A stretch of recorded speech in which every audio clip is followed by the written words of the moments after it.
La Fabrique Audio présente La Petite Histoire. www.lafabriqueaudio.com. Nous sommes le 31 août 1977. Nous sommes à Enfield, dans la banlieue de Londres. C'est ici que va emménager Peggy Hodgson et ses enfants, Margaret, Janet, Johnny et Billy. Bon, malheureusement pour toute la famille, ce ne sont visiblement pas les seuls à avoir pris possession des lieux, si vous voyez ce que je veux dire. Et ça ne va pas être de tout repos. Vous êtes maintenant ici, et quoi qu'il arrive, vous ne pouvez plus reculer. Salut tout le monde et bienvenue dans un nouvel épisode de la petite histoire du paranormal. Je suis Florent Mounier, c'est moi qui vais vous raconter ce nouvel épisode qui a été écrit et mixé par Sébastien Girard et produit par La Fabrique Audio. Avant de commencer, on vous remercie pour tous vos commentaires, tous plus gentils les uns que les autres, ça nous fait vraiment plaisir. Et d'ailleurs, bonjour à Hermance qui nous a envoyé un message sur Spotify et dit nous écouter sur le chemin du lycée. Aujourd'hui, on va prendre la direction de l'Angleterre donc, histoire de vous parler d'un des cas de poltergeist les plus connus du pays. C'est le cas Enfield.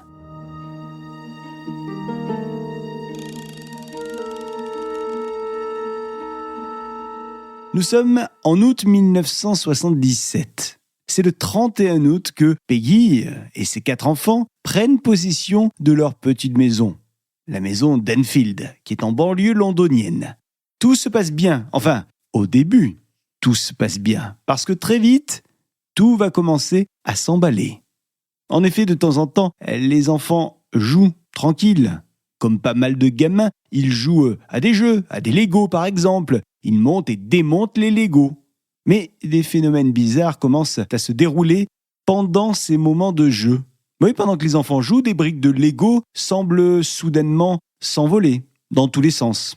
En tout cas, c'est ce que les enfants disent à leur mère. C'est Peggy, la maman. Bon, vous connaissez l'imagination débordante des enfants. Difficile pour Peggy de croire à ce que lui racontent ses enfants. Oui, enfin, le discours de la mère commence rapidement quand même à changer. Parce que quelques semaines plus tard, Peggy aussi commence à entendre des trucs chelous et même à voir des trucs bizarres. Par exemple, elle commence à entendre des bruits de grincement. Puis des meubles qui se déplacent sous ses yeux. Elle les voit. Ah, ben là, tout de suite, c'est moins drôle. Les jours passent et rien ne s'arrange. L'ambiance est de plus en plus oppressante. Par moments, dans la maison, il fait extrêmement froid. Peggy est inquiète. Elle est même très inquiète. Alors elle demande à l'un de ses voisins de passer. Ah, le gars, elle ne le connaît pas trop, c'est un nouveau voisin. Mais c'est un ouvrier. Il est grand, fort, il a une carrure d'une armoire. Enfin, vous voyez le genre. Quand arrive le voisin, il commence par faire le tour de la maison, normal. Il écoute ce que lui dit la maîtresse des lieux. Et d'un coup, d'un seul, on le voit détaler.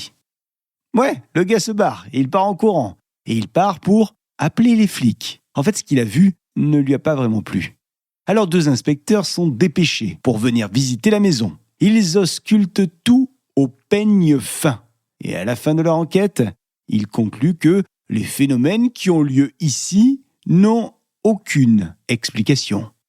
Bon, il se passe vraiment des choses donc et personne ne semble pouvoir rien y faire, se dit Peggy. Les jours passent et l'affaire commence à s'ébruiter, vous l'imaginez. L'affaire arrive même jusqu'aux oreilles de journalistes, des journalistes du Daily Mirror. Et ils décident de venir sur place, histoire de mener leur propre enquête journalistique.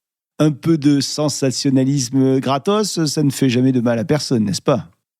Les journalistes aussi passent au peigne fin la maison de Peggy. Et ils vont se rendre compte que des objets bougent. La maison va donc faire les gros titres de la presse du Daily Mirror. À la une, la maison de l'étrange.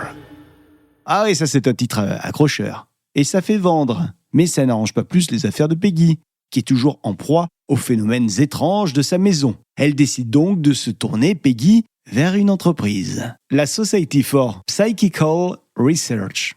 Et je vous l'ai fait avec l'accent. Une association qui a pour but d'étudier d'un point de vue scientifique, selon elle, les phénomènes décrits comme étant des phénomènes paranormaux.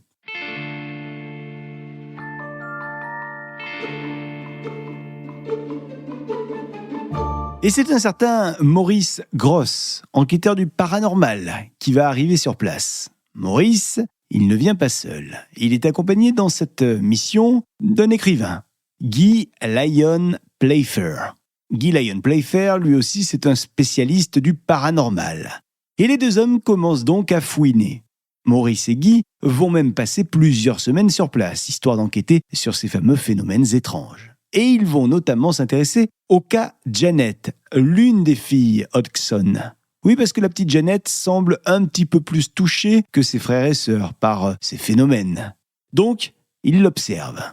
Et ils continuent aussi à guetter la maison, histoire de voir ce qui s'y passe. Et très vite, les deux hommes sont dépassés par ce qu'ils voient.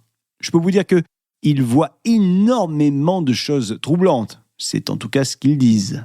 Alors, ils décident de faire appel à des gens que vous commencez à connaître, parce qu'on en a déjà parlé ici. Il s'agit du couple Ed et Lorraine Warren, des chasseurs d'esprits et de phénomènes paranormaux. Ed, lui, quand il commence la visite de cette maison, il en est sûr. Cette maison n'est pas hantée par un esprit frappeur, non, il s'agirait plutôt d'un démon, un démon qui hanterait la maison. Et la petite Janet serait elle-même la possédée. Tout ce beau monde va donc tenter d'entrer en contact avec le malin, en parlant au démon directement. Et Maurice, il va avoir la bonne idée de poser des micros dans la pièce, histoire d'enregistrer ce qui va se passer. Et le résultat, il est bien au-dessus de ses attentes. Now they can protect me from you killing me. They can guide your riddle. How can we kill you, Bill? By praying to God. Sorry, I didn't hear that, Bill. By praying to God. Flippant, n'est-ce pas? Et là, c'est Janet qui parle. Janet, c'est une petite fille de 11 ans, je vous rappelle. La jeune fille serait donc possédée. Celui qui serait dans le corps de cette petite Janet, eh bien, ce serait un certain Bill Whitkins, qui résidait autrefois dans la maison. Et tout ça serait dû à un Ouija. Pour rappel, le Ouija, c'est une planche qui est censée permettre la communication avec des esprits. Sur cette planche apparaissent les lettres de l'alphabet latin, les 10 chiffres arabes, ainsi que les termes oui, non, bonjour et au revoir. Bref, cette partie de Ouija aurait mal tourné et Bill Whitkins serait devenu démon. Malheureusement, personne ne peut désormais rien y faire. Janet est prise avec ce démon. Alors toute la famille va devoir sans doute vivre avec ce démon à tout jamais. Oui, sauf qu'un jour, Janet va se réveiller et se lever. C'est un beau matin, Janet va ressentir de nouvelles choses en elle. Elle va se sentir plus légère, très légère même. Tellement légère qu'on ne l'a jamais vue ainsi. Et puis d'un coup, d'un seul, plus aucune crise, plus rien. En fait, Bill Whitkins aurait disparu du corps de Janet. Peggy, la maman, emmène sa fille évidemment chez les spécialistes. Et les spécialistes, toujours des spécialistes du paranormal, on est d'accord, vont confirmer le ressenti de Janet. Ça y est, le démon aurait quitté les lieux. Et Janet serait totalement sauvée. La famille peut donc reprendre sa vie comme si de rien n'était. En tout cas, nous n'avons plus eu aucune nouvelle de la famille jusqu'à environ 35 ans après l'affaire. Ouais, ça fait beaucoup. En fait, un jour, Janet a à nouveau été interviewée par le Daily Mail. À ce moment-là, Janet est adulte. Elle a désormais 45 ans. Et elle répond donc à une interview du Daily Mail. Et elle dit dans cette interview qu'en fait, il s'agissait d'un canular. Ouais, un canular qu'elle aurait monté elle-même avec sa sœur. Elles auraient toutes les deux tout inventé. Enfin, pas tout, mais beaucoup. Les deux filles auraient simulé certains des phénomènes paranormaux. Alors pas tous, je le répète, mais beaucoup. Bon, qu'est-ce qui est vrai, qu'est-ce qui ne l'est pas, on ne le saura jamais. Mais une chose est sûre, c'est que les Warren et le cinéma se sont bien régalés avec cette histoire, puisque le cas Enfield est le nom du film Conjuring 2. Et Apple TV a aussi fait une mini-série, Le fantôme d'Enfield. Alors au fond, est-ce que cette affaire, c'est seulement de gros mensonges d'enfants, ou est-ce qu'il y a réellement eu un démon par ici et une possession par là? Et vous, vous en pensez quoi? Dites-le nous, on vous attend sur les réseaux sociaux de La Petite Histoire. Voilà pour cette petite histoire du paranormal. Merci à vous de l'avoir suivi. N'hésitez pas à nous dire si vous avez vu le film Conjuring ou la série d'Apple. Et surtout, dites-nous ce que vous pensez de cette petite histoire du paranormal. On attend vos commentaires sur Spotify notamment. Allez, salut! La Fabrique Audio présente La petite histoire. Vous souhaitez devenir sponsor de ce podcast ?